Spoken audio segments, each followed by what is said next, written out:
Assalamualaikum warahmatullahi wabarakatuh. Kami dari kelompok 4 Sains Teknologi Hasil Perairan yang akan memaparkan materi mengenai dasar-dasar standarisasi industri mutu olahan pangan. Saya Najah Fathia Ahmad dengan NIM 0067. Saya Nanda Rudalton dengan NIM 0045. Saya Raudatul Omni Putri Gunawan dengan NIM 0063. Saya Fani Abdul Tasya dengan NIM 0076. Saya Muhammad Ramdhani Al-Mubarak dengan NIM 0041.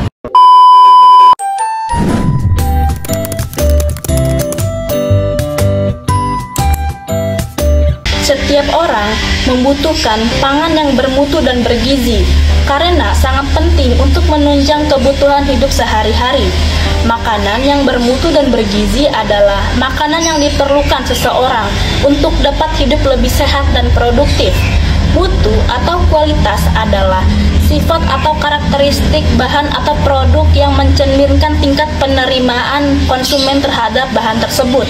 Apabila beberapa sifat bahan atau produk tersebut dinilai baik oleh konsumen, maka mutu bahan atau produk dapat dikategorikan baik. Menurut PP nomor 28 tahun 2004, pengertian mutu pangan adalah nilai yang ditentukan atas dasar kriteria keamanan pangan, kandungan gizi, dan standar perdagangan terhadap bahan makanan tersebut.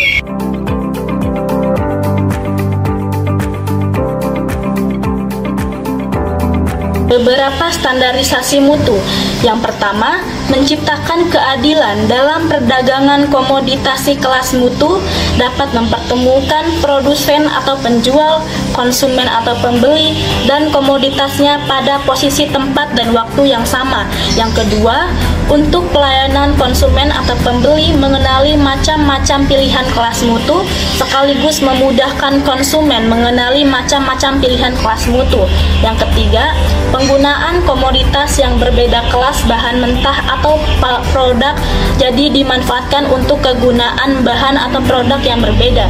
Yang keempat, untuk perdagangan dan usaha kelas mutu dapat menjadi dasar penetapan dan penaikan harga produk, menciptakan usaha yang bergerak khusus dalam sortasi komoditas atau grading.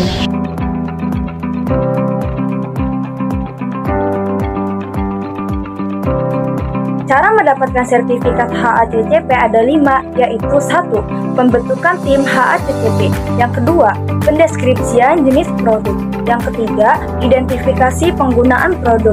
Yang keempat, pembuatan dan pengembangan diagram alir. Dan yang terakhir itu, tindakan verifikasi diagram alir.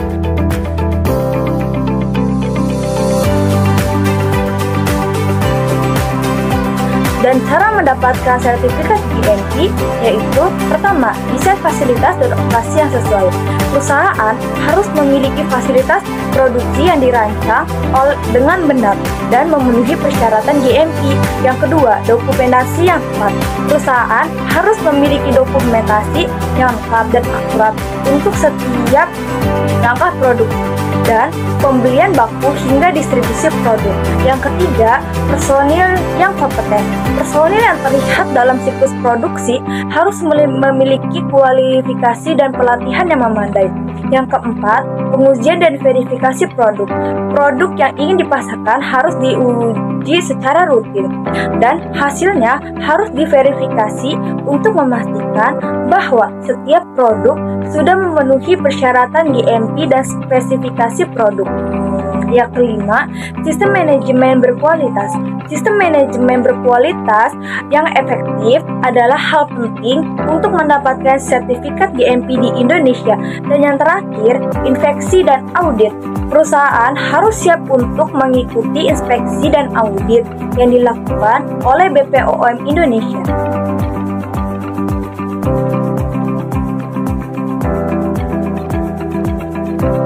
Cara mendapatkan sertifikat ISO. Yang pertama, pimpinan organisasi harus menetapkan untuk menerapkan sistem manajemen ISO dan memastikan bahwa standar ISO yang dipilih adalah tepat bagi organisasi. Yang kedua, sebaiknya pimpinan terlibat aktif dengan industri atau asosiasi profesi untuk melihat bagaimana implementasi standar ISO telah bekerja untuk organisasi lainnya. Yang ketiga, organisasi menetapkan SDM sebagai anggota working group dalam pelaksanaan sertifikat ISO yang terdiri dari ketua proyek dan tim. Yang keempat,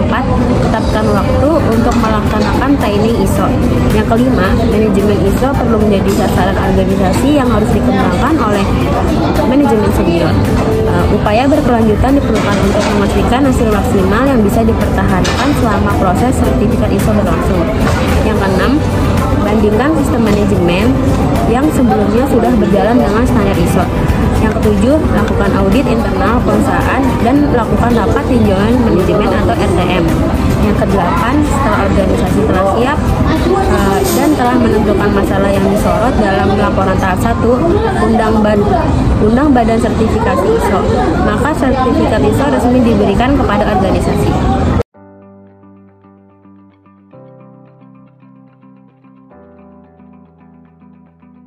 Untuk mendapatkan sertifikat IRT itu, yang pertama melakukan pendaftaran yang diawali dengan permohonan dengan mendatangi kantor pelayanan terpadu 1 Pintu atau PTSP. Kemudian petugas akan memberikan berkas pengajuan permohonan IRT. Yang kedua, petugas PTSP menyerahkan seluruh berkas permohonan kepada Dinas Kesehatan. Yang ketiga, proses tinjau lapang usaha merupakan proses di mana petugas Dinas Kesehatan mendatangi lokasi usaha permohonan. Dalam proses tinjau lapang ini memiliki 3 ruang, yaitu ada ruang pengolahan dan bahan baku, yang kedua ruang produksi, yang ketiga ruang pemeriksaan. Lalu proses yang keempat itu ada seluruh pelengkapan berkas, kegiatan pelatihan penilaian hasil tinjau lapang digunakan sebagai alat pertimbangan penilaian. Apabila dinyatakan layak, maka Dinas Kesehatan akan mengeluarkan 2 sertifikat, yaitu ada sertifikat produksi kamar pangan dan sertifikat kamar pangan.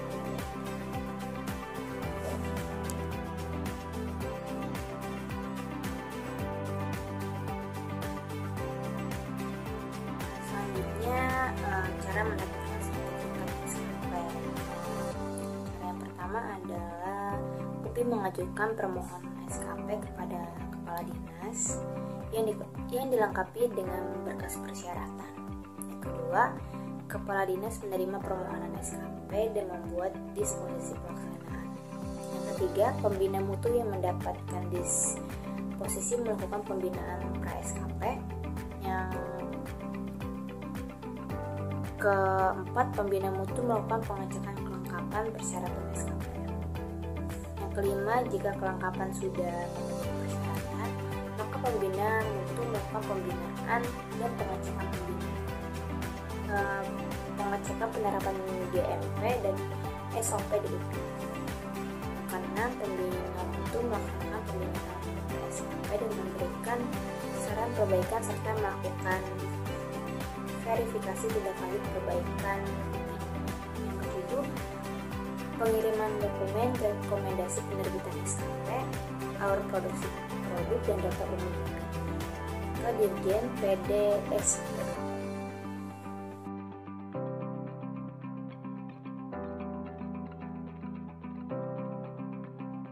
Cara memperoleh sertifikat MD. Yang pertama itu diproduksi oleh IRTP, lalu mempunyai masa simpan kurang dari 7 hari pada suhu kamar, lalu dimasukkan ke wilayah Indonesia hanya untuk dalam jumlah kecil untuk keperluan sampel, digunakan sebagai bahan baku dan tidak dijual secara langsung kepada konsumen. Terus yang selanjutnya itu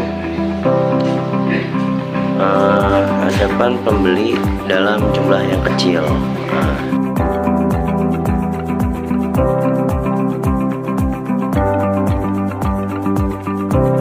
Cara memperoleh sertifikat halal.